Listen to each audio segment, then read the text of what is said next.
Continuing on, we're talking to Rod Tuazon, who is an expert in so many fields, and we're so lucky that he's with us to guide us through all these questions. We've been receiving a lot of questions with regards to taxes, real estate, and finance, and we'll finish off with these final questions about taxes. Now, Rod Tuazon, what are the consequences if you were not to file your income tax returns on time, or if you don't file at all, or you have not filed for a long time?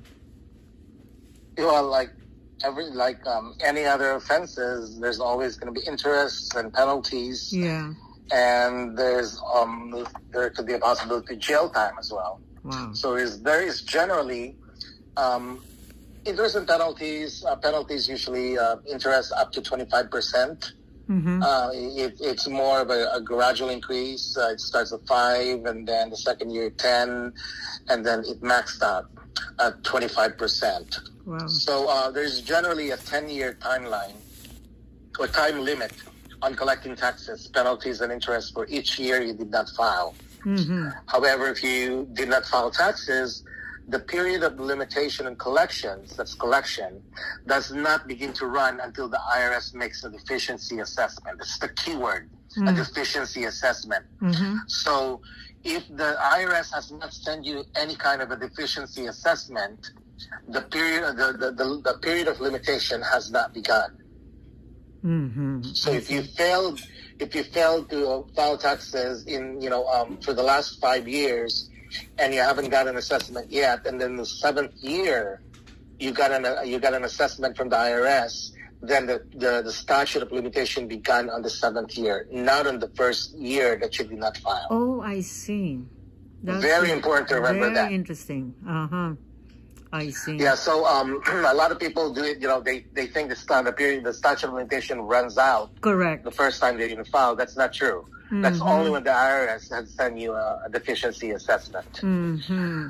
So any action taken to evade the assessment of a tax, such as filing a fraudulent return, may usually land you in prison for 5 years. Mm-hmm. Failing to file a return can also land you in jail for 1 year for each year you did not file. Wow. So if you didn't file for 5 years, then you're supposed to file. That's 5 years, right? Mm-hmm. And the fines can be up to $25,000 again for each year that you fail to file. So it is cumulative. Wow.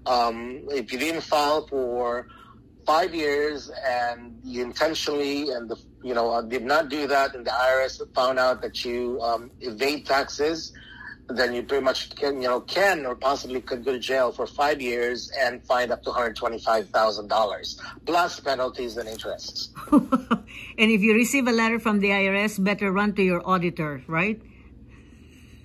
Better run to your a auditor CPA or an attorney who specializes in taxation. And part of my job, I have not done it yet, but eventually, my passion is actually be representing clients in the tax court in the future. Right. Yes. Well, that's going to be because of I've always been fascinated with taxes. Yes. From early on in my career, and now I'd be able to actually do it and actually actually show up in tax court and possibly show up in tax court and represent the client. So that'll be great. But generally, Kavi, the IRS rarely uses any kind of criminal prosecution against taxpayers. Mm-hmm. So they just want to collect their money and move on.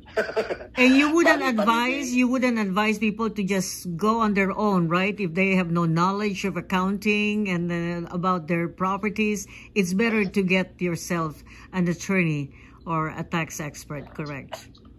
Yeah, and I understand that. A lot of people wants to save money. Yes. But if you need to have your appendix removed, would you take it yourself?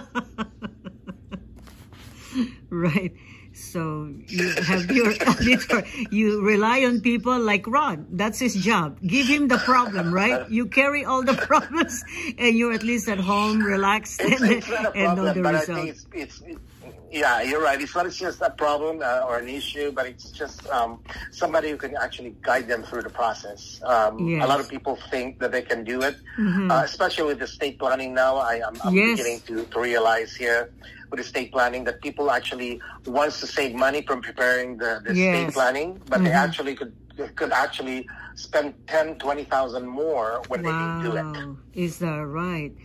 Thank you Yep, so much yep. for answering this question.